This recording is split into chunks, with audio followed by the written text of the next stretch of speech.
बहुत समय पहले एक राजकुमारी थी जिसका नाम चंद्रकांता था। राजकुमारी चंद्रकांता बेहद हसीन और सुंदर थी, मगर बहुत घमंडी और पत्थर दिल भी थी। उसकी सवारी जब शहर के बाजारों से गुजरती तो मकानों की खिड़कियां और दरवाजे बंद कर दिए जाते, दुकानदार दुकानों के पर्दे गिरा देते, राहगीर रास्ते से हटकर गलियों में चले जाते, और अगर इत्तेफाक से कोई रह जाता तो उसके लिए हुक्म था कि वह जमीन पर औंधे मुंह लेट जाए। और इस हुक्म के खिलाफत करने वाले शख्स के लिए सजा थी कि उसे चौराहे पर बने हुए चबूतरे पर खड़ा करके उसकी दोनों आंखों को गरम सलाखों से फोड़ दी जाए। एक दिन राजकुमारी चंद्रकांता की सवारी बाजार से ऐसे ही गुजर रही थी कि एक आदमी दूसरे रास्ते से इस बाजार में दाखिल हुआ।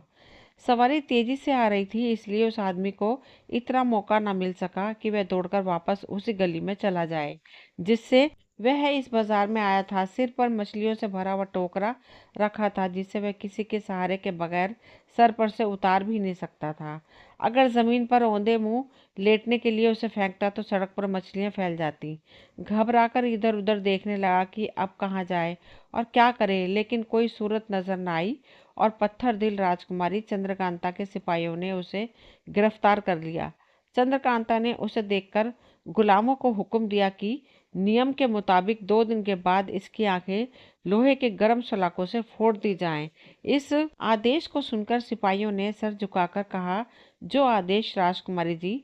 मगर इस सजा को सुनकर वह आदमी थर थर कांपने लगा और हाथ जोड़कर राजकुमारी चंद्रकांता से कहने लगा, राजकुमारी जी, मुझ गरीब पर रहम करें, रहम करें। मैंने आपको जानबूझकर हरगिज नहीं देखा। राजकुमारी ने सिपाहियों से कहा, इसकी आंखें फोड़ दी जाए। और फिर राजकुमारी चंद्रकांता की सवारी रवाना हो गई। वह आदमी रोता रह गया, राजकुमारी और सिपाहियों से माफी की भीख मांगता रहा, मगर उसके कांपते हुए हाथ टोकरे को ना संभाल सके और वह सर पर से गिर पड़ा। सिपाही ने उसके गाल पर थप्पड़ मारते हुए कहा, यह तूने क्या किया? साफ सुथरी सड़क को गंदा कर दिया। उठाओ मछलियों को। उस आदमी की आंखों से आंसू बह रहे थे। वह सजा के खौफ से जमीन पर बैठकर कांपते हुए हाथों से मछली उठाता और उठाकर टोकरे भरने लगा। लेकिन हालत यह थी कि मछलियों को डालता टोकरी में और वह नीचे गिरती जाती। जालिम सिपाही उसे गालियां दे रहे थे कि बेवकूफ आदमी, जल्दी कर, जल्दी तुम्हें सजा देनी है, तुम्हारे पास वक्त बहुत कम है। मगर उसी वक्त एक जवान लड़का उसकी तरफ से गुजरा और उस आदमी पर तरस खाकर मछलियां उठाकर टोकरे में भरने लगा। सिपाहियों को यह बात बिल्कुल भी अच्छी नहीं लगी और उन्होंने लड़के को धकेलते हुए कहा, अरे वो नालायक, तुझसे किसने कहा था कि तुम मछलियां उठाकर टोकरे में रखो? लड़के ने सिपाहियों से कहा कि जितना जुल्म करना है कर लो, मरना तो है ही एक दिन, और यह बात राजकुमारी को भी जाकर बता देना। यह सुनकर सिपाहियों का गुस्सा आसमान पर चढ़ गया। उस लड़के के मुंह से ये बात सुनकर वह आदमी दौड़कर उस लड़के के पास आया और कहने लगा, बेटा, तुम्हारी ये बद्दुआ जरूर फलित होगा। यह घमंडी राजकुमारी एक दिन जरूर तबाह और बर्बाद हो जाएगी। उसके बाद फिर उस आदमी ने जल्दी जल्दी सारी मछलियां टोकरी में भर दी और सिपाही उसे ले गए। महल में पहुंचकर उस आदमी को सजा देने के लिए लेकर गए। इतने में राजकुमारी चंद्रकांता बाजार की सैर करने के बाद वापस अपने महल में पहुंची तो उसकी खास सलाहकार गुलनाज ने कहा, राजकुमारी साहिबा, मुझे तो इस आदमी पर तरस आ रहा है। आप अपना हुक्म वापस ले लीजिए, इस गरीब आदमी को माफ कर दीजिए। राजकुमारी चंद्रकांता बोली, हरगिज नहीं। मेरा तीर कमान से निकलने के बाद कभी वापस नहीं आता। इस तरह हम अपना दिया हुआ आदेश वापस नहीं ले सकते। सलाहकार गुलनाज खामोश हो गई, क्योंकि वह जानती थी अगर राजकुमारी से ज्यादा बहस की तो अपने लिए भी किसी सजा का आदेश हो जाएगा। मगर गुलनाज दिल में यही कहती रही कि भगवान करे कोई सूरत निकल आए और उस आदमी की आंखें सलामत रह जाए, वरना ये बेचारा अंधा होकर रह जाएगा। उस घमंडी राजकुमारी का महल राजा के महल से बिल्कुल अलग था और इसके चारों तरफ बहुत सख्त पहरा था। इंसान तो इंसान, कोई परिंदा भी पर नहीं मार सकता था। इसलिए राजकुमारी अपने आलीशान महल में अकेली सोती थी और खिड़कियां खुली रख देती ताकि बाहर की ताजी हवा अंदर आ जाए। उस घमंडी राजकुमारी को अपनी जान की इतनी चिंता रहती थी कि वह रात को सोते वक्त भी अपने चारों तरफ नौकरों को पहरा देने के लिए कह रखा था। मगर एक रात कुछ ऐसा हुआ कि राजकुमारी ने नौकरों से कहा कि आज तुम लोग मेरे पास मत रहो, आज मैं अकेली सोऊंगी, और अकेले सोने के लिए तैयार हो गई। मगर वह लड़का जिसने उस मछुआरे की मछली उठाकर टोकरी में डाली थी, वही लड़का जैसे तैसे करके खिड़की के रास्ते अंदर दाखिल हुआ और एक कोने में खड़े होकर हर चीज को गौर से देखने लगा। उसने देखा कमरे में एक खूबसूरत गुलदान रखा हुआ है। उसमें हर रंग और हर तरह के फूल रखे हुए हैं, और उन्हीं फूलों पर नीले रंग का एक हीरा रखा हुआ है, और उसकी चमक से सारा कमरा रोशन है। कमरे में यूं तो हर चीज कीमती और निराली थी, लेकिन जो बात उस हीरे में थी, जो चमक उस नीले हीरे में थी, वह किसी भी चीज में नहीं थी। ये देखते हुए लड़के ने आगे बढ़कर हीरे को उठाया और अपनी जेब में रख लिया। उसी वक्त कमरे में अंधेरा हो गया। वह जिस रास्ते से आया था उसी रास्ते से वापस चला गया। रात के आखिरी पहर में जब राजकुमारी चंद्रकांता की आंख खुली तो उसे कमरे में अंधेरा नजर आया। वह घबराकर बिस्तर से उठी और एक एक चीज को टटोलती हुई बड़ी मुश्किल से उस जंजीर तक पहुंची जिसे खींचने से महल की छत पर लटका हुआ घंटा बजने लगता था। उसने जंजीर को जोर जोर से खींचा और घंटे की आवाज गूंजने लगी। गुलाम और तमाम पहरेदार घबराकर राजकुमारी चंद्रकांता के कमरे की तरफ भागे। इधर राजा की आंख भी खुल गई और रानी भी दिल थामकर बिस्तर से उठ गई और कहने लगी, हाय हाय, मेरी बच्ची पर क्या मुसीबत आ गई। रानी ने राजा से कहा, जल्दी कीजिए, मेरी बेटी को क्या हो गया। फिर दोनों जल्दी जल्दी बाहर निकले और तेज तेज कदम उठाते हुए राजकुमारी चंद्रकांता के महल में पहुंचे। राजकुमारी के कमरे में कोहराम मचा हुआ था। राजकुमारी बहुत गुस्से में थी और तमाम नौकर हाथ जोड़कर कह रहे थे कि हमने महल में किसी को भी दाखिल होते नहीं देखा। राजा ने आगे बढ़कर राजकुमारी से पूछा कि यह कौन आया था। मेरी राजकुमारी, आपको क्या नुकसान पहुंचाया है। तो उसने कहा, पिताजी, मेरे कमरे से हीरा गायब है और यह सब लोग कहते हैं यहाँ कोई नहीं आया। राजा ने पहरेदारों की तरफ गुस्से से देखा तो पहरेदारों ने कांपते कांपते कहा, मालिक, हम एक पल के लिए भी असावधान नहीं हुए और हमने किसी को यहाँ आते हुए नहीं देखा। राजा ने कुछ सोचकर कहा, ठीक है, तुम सब जाओ और कल शाम तक चोर को तलाश करो। अगर वह न मिल सका तो तुम में से हर एक को सख्त सजा दी जाएगी। नौकरों के जाने के बाद रानी ने राजा से कहा, मुझे यकीन है कि इनमें से कोई भी चोर नहीं है, जरूर बाहर से कोई आया है। इसलिए सुबह होते ही ऐलान कर दीजिए कि चोर को गिरफ्तार करने वाले को इनाम दिया जाएगा। मगर राजा हैरान भी था और परेशान भी, क्योंकि यह पहली चोरी थी जो उसके महल में हुई थी। इसलिए वह गर्दन लटकाए खामोश अपने महल की तरफ चल दिया और सुबह होते ही उसने ऐलान कर दिया कि जो शख्स राजकुमारी का गुमशुदा हीरा तलाश करके राजा को पेश करेगा, उसे मुंह मांगा इनाम दिया जाएगा। दूसरे दिन राजा दरबार में बैठा हुआ फरियाद सुन रहा था कि एक खूबसूरत नौजवान लड़का सर पर पगड़ी पहने हुए दरबार में दाखिल हुआ और सिंहासन के सामने विनम्रता से हाथ बांधे खड़े होकर नमस्ते किया। राजा ने कहा, तुम कौन हो और क्या चाहते हो। वह कहने लगा, महाराज, मैं राजकुमारी का अनमोल हीरा आपको देने आया हूँ और ऐलान के मुताबिक मुंह मांगा इनाम हासिल करने के लिए यहाँ हाजिर हुआ हूँ। राजा ने कहा, कहाँ है वह हीरा। उसने अपनी जेब में से हीरा निकालकर सम्मान पूर्वक राजा को दे दिया। राजा उसे देखकर बहुत खुश हुआ और कहने लगा, अब कहो, इनाम में क्या चाहिए। लड़के ने कहा, महाराज, 5 दिन पहले राजकुमारी साहिबा ने एक गरीब और बूढ़े आदमी की आंखें फोड़ने का आदेश दिया था। उसे वापस लिया जाए और इन 5 सिपाहियों की पीठ पर कोड़े लगाए जाएं जिन्होंने उस आदमी को गिरफ्तार किया और मुझे गालियां दी। राजा ने कहा, क्या रिश्ता है तुम्हारा उस बूढ़े आदमी से। लड़के ने जवाब दिया, कुछ भी नहीं, मुझे इसकी गरीबी और मजबूरी देखकर इसकी हालत पर रहम आता है। अगर उसने राजकुमारी साहिबा को देख भी लिया था तो उस बेचारे पर कौन सा असर पड़ सकता था। राजा ने वजीर से कहा, हमने इस गरीब आदमी को कसूर माफ किया, अब उसे आज़ाद कर दो और इन 5 सिपाहियों और इस लड़के को कैद खाने में डाल दो। लड़के ने कहा, महाराज, मेरा कसूर क्या है। राजा ने कहा, तुम चोर हो और तुमने हीरा चुराया था। लड़का कहने लगा, मैंने तो उस आदमी को आज़ाद कराने के लिए चोरी की थी। राजा ने कहा, अब सफाई की जरूरत नहीं। लड़के ने कहा, अगर मुझे कैद किया तो याद रखिए, मैं आपके ताज की चोरी करूंगा और आप मुझे ना पकड़ सकेंगे। राजा ने कहा, नादान लड़के, बेवकूफ ना बनो। फिर उसने सिपाहियों को इशारा किया और वह उसे पकड़कर ले गए। वजीर ने जाकर उस आदमी को आज़ाद किया और सिपाहियों के 20-20 कोड़े लगवाए। राजकुमारी चंद्रकांता यह सब देखकर बहुत खुश हुई और राजा के गले में बाहें डालकर कहने लगी, पिताजी, इस चोर को सख्त से सख्त सजा दी जाए। राजा ने कहा, हमने उसे कैद खाने में भेज दिया है और अब सोच रहे हैं कल सुबह सबके सामने इसके दोनों हाथ कटवा दें ताकि देखने वालों में खौफ हो। चोरी की सजा क्या होती है? राजकुमारी चंद्रकांता कहने लगी, पिताजी ये एकदम सही है, उसने आपका ताज चुराने की धमकी भी दी है। राजा ने कहा, मगर हमारे कमरे तक पहुंचने से पहले ही उसके दोनों हाथ कटवा दिए जाएंगे। फिर उसने वजीर से कहा, आज शाम तक सारे शहर में ऐलान करा दो कि राजकुमारी चंद्रकांता का हीरा चुराने वाले चोर के दोनों हाथ कल सुबह कलम किए जाएंगे, लिहाजा सब लोग जमा होकर यह तमाशा देखें।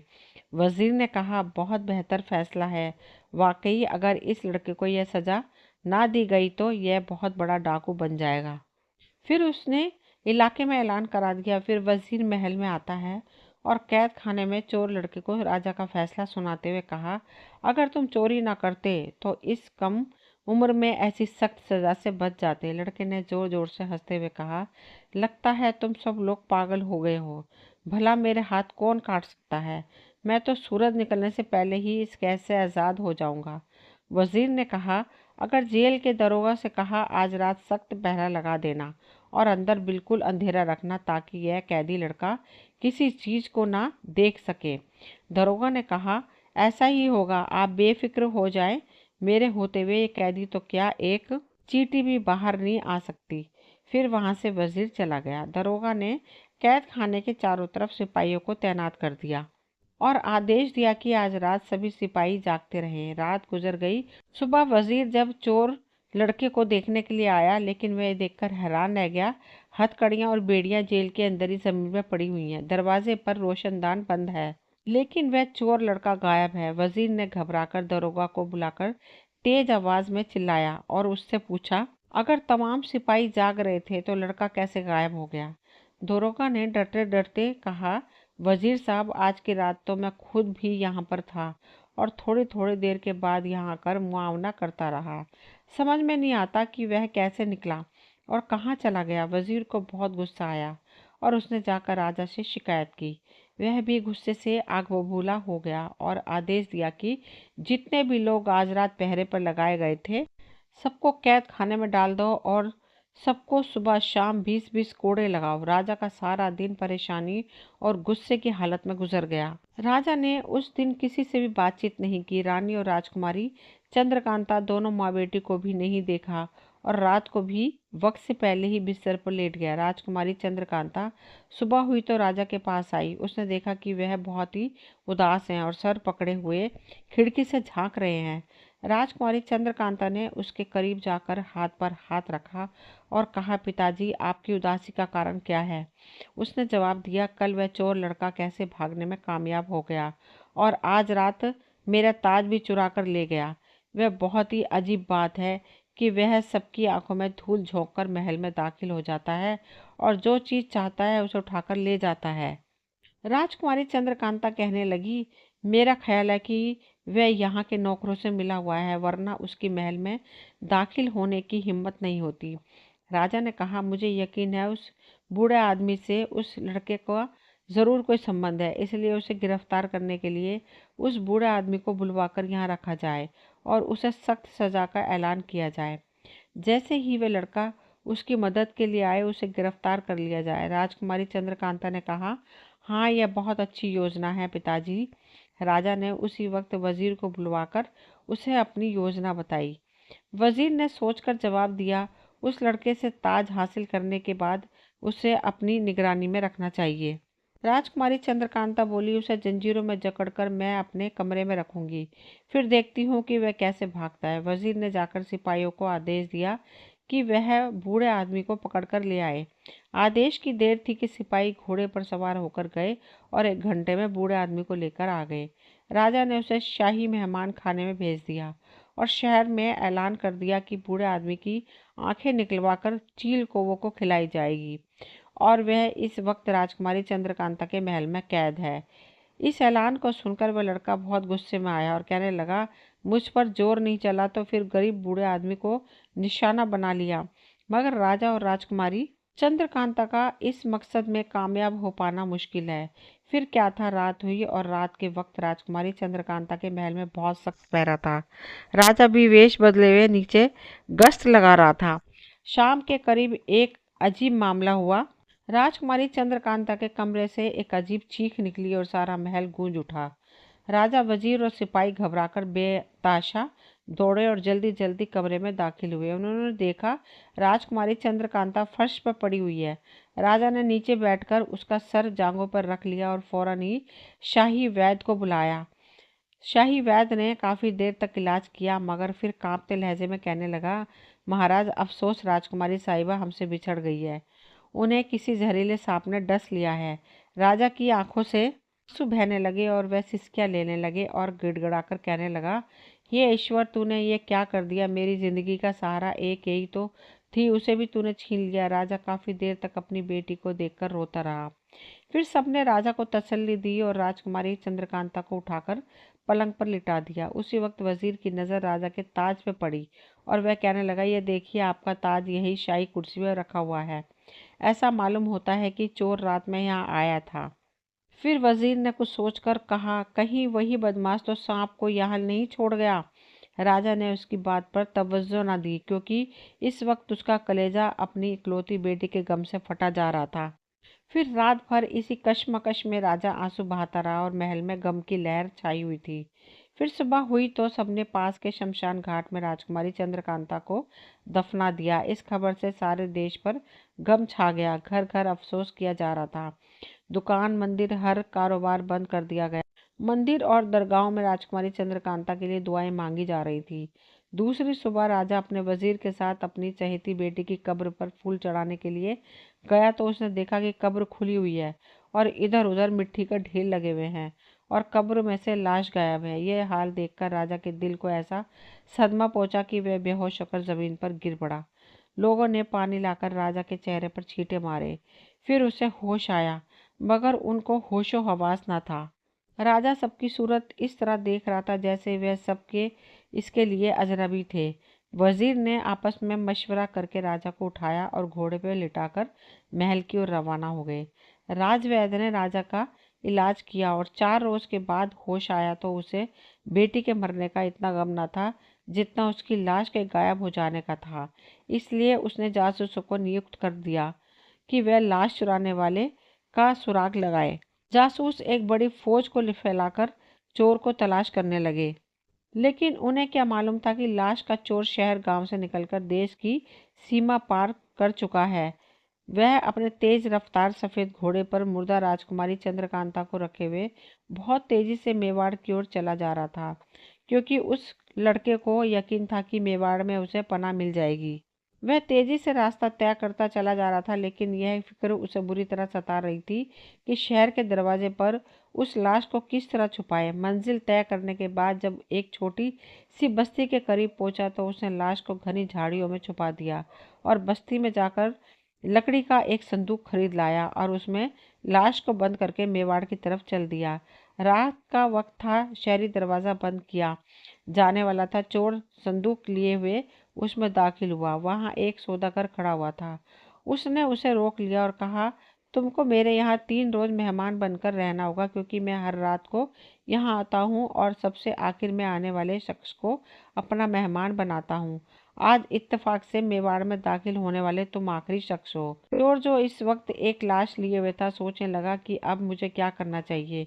अगर मैं इसके यहाँ मेहमान बनकर ठहर गया तो इस लाश का पता चल जाएगा, लेकिन फिर उसे ख्याल आया कि अगर मैं किसी सराय में गया तो वहां भी ये राज खुले बगैर नहीं रहेगा। इससे तो बेहतर है मैं इसी सौदागर के साथ चला जाऊं।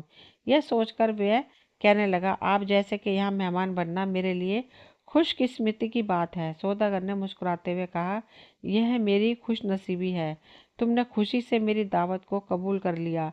फिर वह उसे अपने घोड़े से अपनी आलीशान हवेली में ले गया। वहां उसका घोड़ा तो बाहर वाली झोपड़ी में भेज दिया और उसे एक सजे हुए कमरे में ले गया और कहने लगा, तुम्हारे लिए यह कमरा है, यहाँ ज़रूरत की हर चीज़ मौजूद है, तुम्हें किसी चीज़ की तकलीफ नहीं होगी। इस कमरे में खिड़कियाँ और रोशनदान नहीं और दरवाज़ा भी ऐसा है कि तुम्हें बाहर का शोर सुनाई नहीं देगा।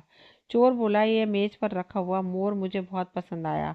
सौदागर बोला, इस मोर में बहुत से पुर्जे लगे हुए हैं, वह जिस वक्त हरकत में आते हैं तो ये मोर नाचने लगता है। चोर कहने लगा, क्या इस वक्त मैं इसका नाच देख सकता हूँ? उसने कहा, इसके नाचने का वक्त निश्चित है, जब वक्त आएगा तो यह खुद ब खुद नाचने लगेगा। हाँ, यह याद रखना कि जिस वक्त ये नाच रहा हो तो इसके करीब हरगिज न जाना। उसने मोर को गौर से देखते हुए कहा, यह बहुत कीमती मालूम होता है, अपने इसे कहाँ से हासिल किया? सौदागर बोला, यह मुझे तोहफे में मिला था। फिर उसने ताली बजाकर एक नौकर को बुलाया और उससे कहा, अगर खाना तैयार हो गया हो तो फौरन लगा दिया जाए। नौकर ने विनती की, मालिक, मेहमान को साथ ले चलिए, मेज पर खाना सजा दिया गया है। सौदागर ने चोर का हाथ पकड़ा और एक दूसरे कमरे में ले गया और उसे अपने साथ खाना खिलाया। खाने के बाद सौदागर ने कहा, अब तुम आराम करो, कल शाम फिर मुलाकात होगी। चोर बोला कि आप दिन में यहाँ नहीं रहेंगे? सौदागर ने कहा, नहीं, मैं सुबह सवेरे ही चला जाता हूँ और शाम को वापस आता हूँ। चोर ने इजाज़त दी और अपने कमरे में जाकर दरवाज़ा अंदर से बंद कर लिया। उसने थोड़ी देर आराम करने के बाद संदूक खोला और उसमें से राजकुमारी चंद्रकांता की लाश निकाली। फिर जेब से सफ़ेद रुमाल निकालकर अपने चेहरे पर हवा दी। हवा लगते ही वह फर्श पर गिर पड़ा और इंसान से एक काला नाग बन गया। फिर उसने राजकुमारी चंद्रकांता की पिंडली पर एक निशान देखा और उस पर मुंह लगाकर जहर चूसने लगा। मुंह में जो जहर था उसे एक प्याले में थूक देता। इस तरह जहर चूसते चूसते जब खून निकलने लगा तो उसने चूसना छोड़ दिया और एक कोने में जाकर मिट्टी पर लौटने लगा। मिट्टी पर लौटते ही वह फिर से अपने असली रूप में आ गया। इधर राजकुमारी चंद्रकांता ने भी आंखें खोल दी और चोर को देखकर कहने लगी, मेरे गले में कांटे से चुभ रहे हैं, जल्दी से पानी दो। उसने सुराही में से पानी गिलास में उड़ेला और उसे सहारा देकर पलंग पर बैठा दिया। फिर मेज पर रखा हुआ मेवा उठाकर उसे खिलाया। मेवा खाने के बाद राजकुमारी चंद्रकांता के शरीर में कुछ जान आई तो उसने कहा, मैं इस वक्त कहाँ हूँ और तुम कौन हो? उसने जवाब दिया, मेरा नाम अमर है और मैं जोधपुर का रहने वाला हूँ, लेकिन इस वक्त मेवाड़ में हूँ। राजकुमारी चंद्रकांता ने कुछ सोचते हुए कहा, आँख खुलने से पहले मैं एक ख्वाब देख रही थी। बहुत ही भयानक ख्वाब था, मगर जो कुछ मैं ख्वाब के अंदर देख रही थी, आंखें खुलने के बाद वही नजर आ रहा है। यह क्या राज है? अमर बोला, ख्वाब में क्या देखा था? राजकुमारी चंद्रकांता कहने लगी, मैं देख रही थी कि मैं मर गई हूँ और मुझे दरिया के किनारे शमशान घाट में दफना दिया गया है। फिर अचानक कब्र खुली और तुमने मुझे बाहर निकालकर सफ़ेद घोड़े पर डालकर और उस घोड़े को बहुत तेज़ी से दौड़ाने लगे। बहुत दूर जाने के बाद तुमने मुझे झाड़ियों में छिपाया, फिर एक संदूक लाकर उसमें बंद कर दिया। बहुत देर के बाद तुमने संदूक में से मुझे निकाला और काला नाग बनकर जहर चूसने लगे। अमर हैरानी से उसकी सूरत देखने लगा। यह अपने होशोहवास में तो नहीं थी। फिर उसे सब कुछ याद कैसे मालूम हो गया, कैसे याद आ गया, और वह भी इस परेशानी में था। राजकुमारी चंद्रकांता बोली, तुम क्या सोच रहे हो? मुझे बताओ, मैं अपने महल में हूँ या नहीं, या कहीं और हूँ? अमर बोला, जो तुमने ख्वाब में देखा वह बिल्कुल हकीकत है।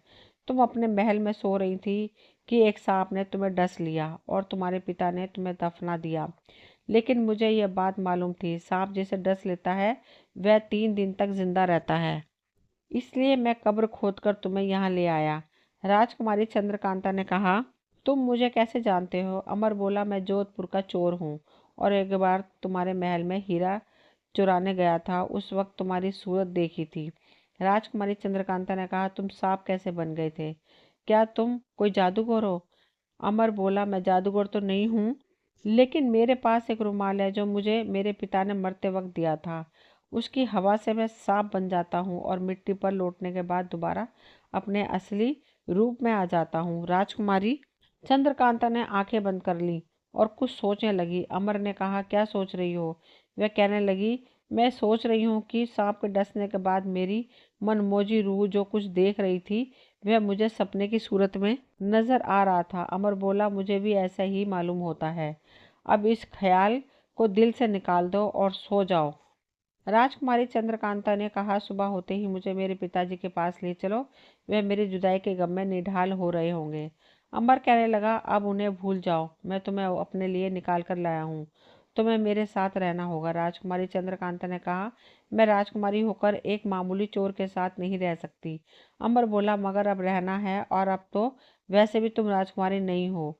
फिर उसने कहा, इस ख्याल को तुम दिल से निकाल दो। अगर तुमने भागने की कोशिश की या किसी की मदद हासिल की तो याद रखना, मैं तुम्हें जिंदा नहीं छोड़ूंगा।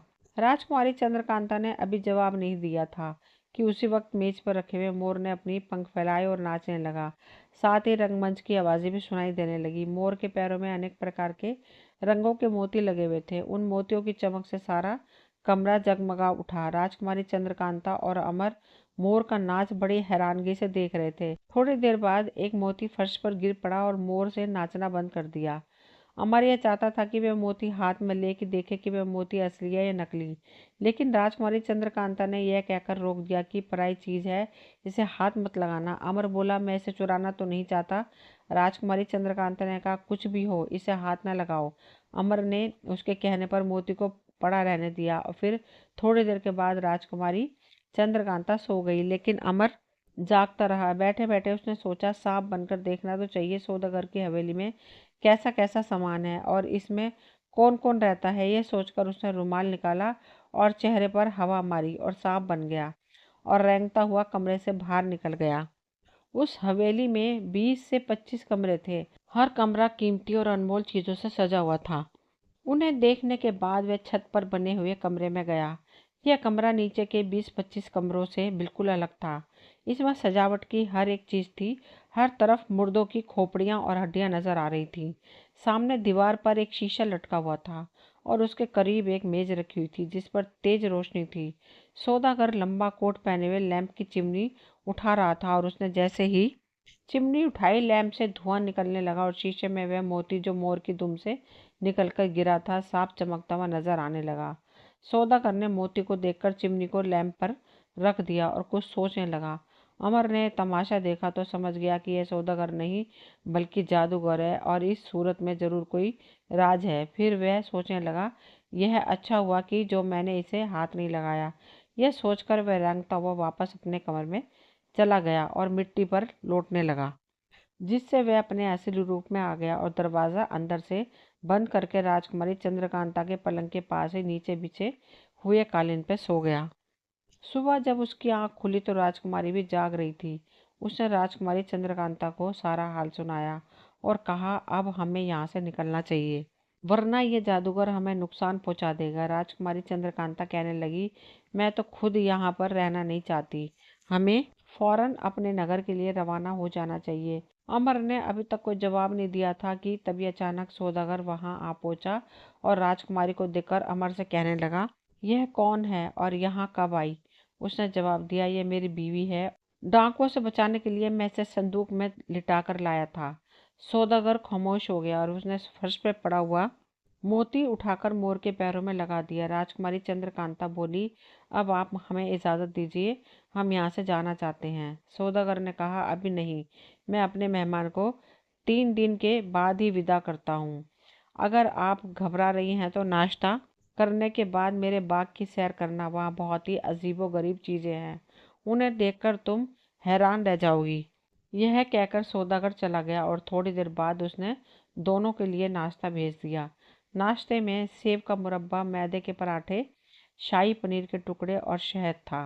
राजकुमारी चंद्रकांता कहने लगी, इनमें से कोई ऐसी चीज ना हो जिस पर उसने जादू किया हो। अमर बोला, मैं भी यही सोच रहा था, लेकिन अब क्या करना चाहिए? राजकुमारी चंद्रकांता ने कहा, हम इसमें से कुछ नहीं खाएंगे, भूखा रहना ही अच्छा है, और बाकी शेर के बहाने यहाँ से भाग जाएंगे। अमर को यह तरकीब पसंद आई और सारा नाश्ता लकड़ी के संदूक में डालकर प्लेटें खाली कर दी।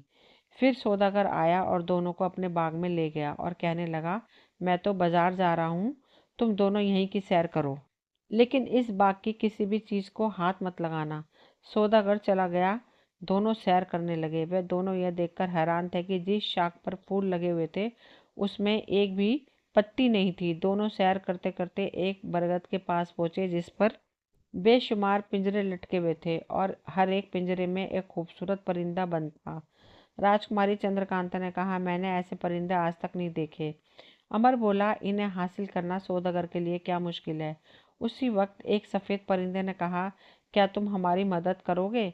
राजकुमारी चंद्रकांता बोली, तुम इंसान की तरह बोलना भी जानते हो, कहो क्या मदद चाहिए। परिंदे ने कहा, हम सब जानवर नहीं इंसान हैं।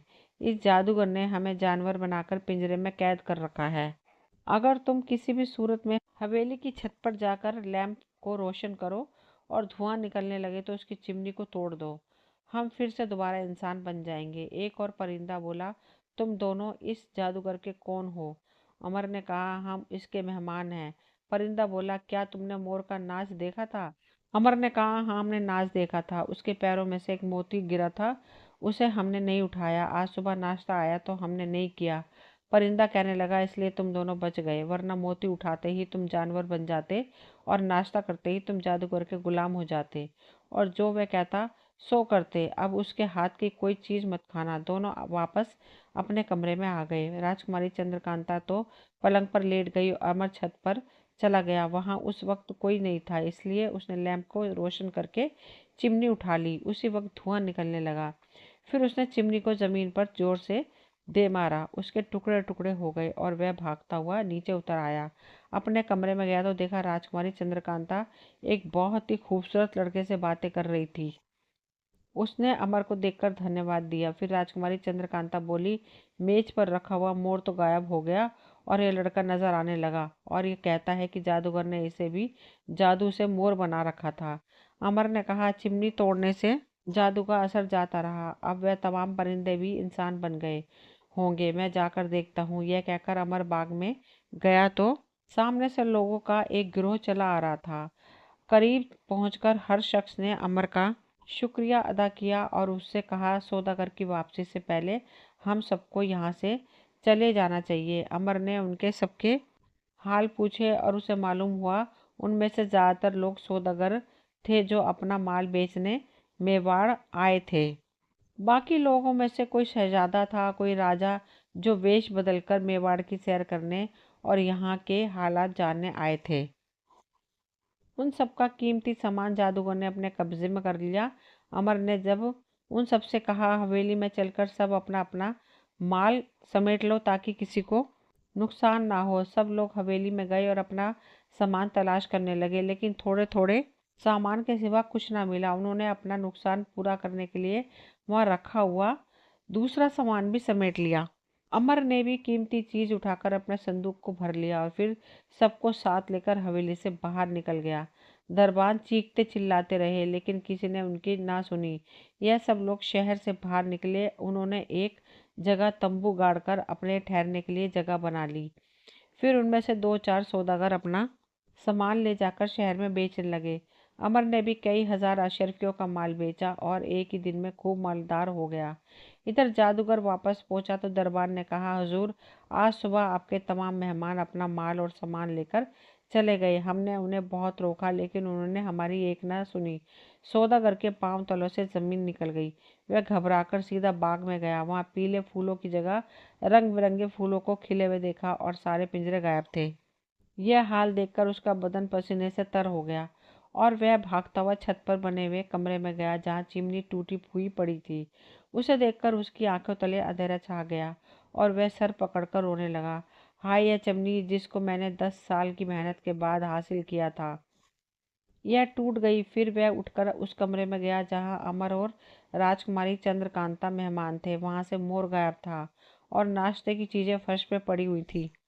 अब वह समझ गया कि यह तबाही उसी लड़के की वजह से हुई है। फिर उसने दिल में कहा, अगर यह कमबख्त नाश्ता कर लेता तो मेरे हुक्म के बगैर एक कदम भी ना उठा सकता था। मगर इस चालाक और होशियार लड़के ने ना तो मोती उठाया और ना नाश्ता किया।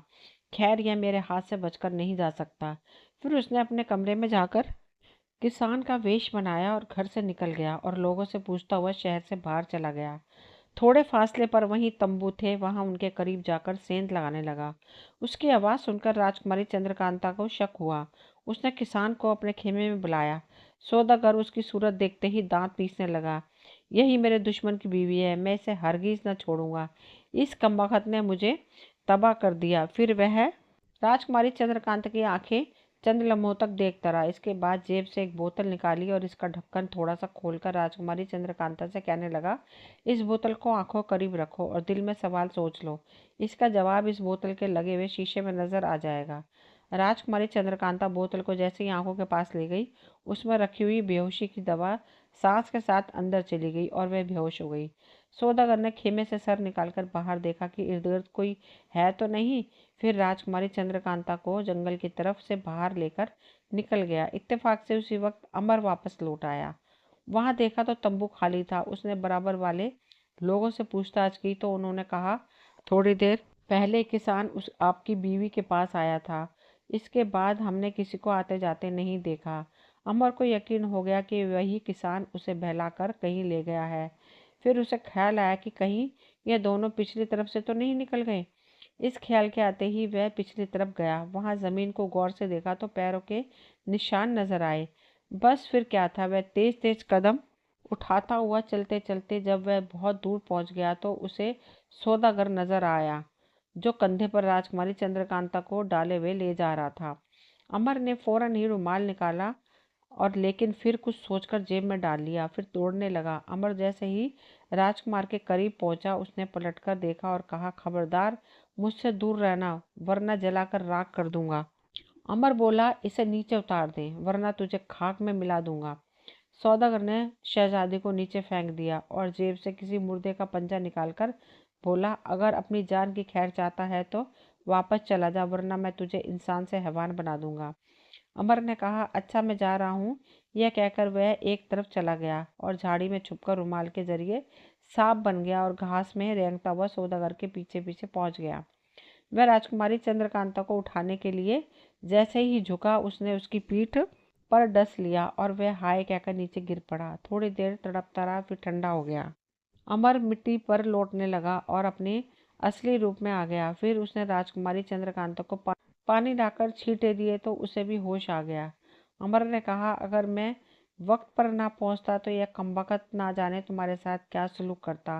राजकुमारी चंद्रकांता ने गौर से उस लाश की तरफ देखा तो वह सौदागर था। वह घबराकर उठ खड़ी हुई और कहने लगी, मुझे क्या खबर थी कि वह किसान बनकर आया था। अमर बोला, खैर मैंने उसे ठिकाने लगा दिया है, चलो वापस चलें। दोनों जब वापस पहुंचे तो सब लोग अपना सामान बांध रहे थे। अमर ने पूछा तो उन लोगों ने बताया कि उनका सारा सामान बिक चुका है और वह सब वापस जाने की तैयारी कर रहे हैं। अमर ने कहा, जाने से पहले मैं चाहता हूँ कि चलकर यहाँ के राजा से सारे हालात बयान कर दिए जाएं। सबने इस तरकीब को पसंद किया और सामान बांधकर अमर के साथ चल दिए। राजा के महल में पहुंचने के बाद उन्होंने ज़्यादा देर इंतज़ार नहीं करना पड़ा। जल्दी ही मुलाकात हो गई। राजा ने इत्मीनान से बैठकर सारे हालात सुने। फिर अमर को शाबाशी दी और सैनिकों को आदेश दिया कि वे जंगल से सौदागर की लाश ले आए।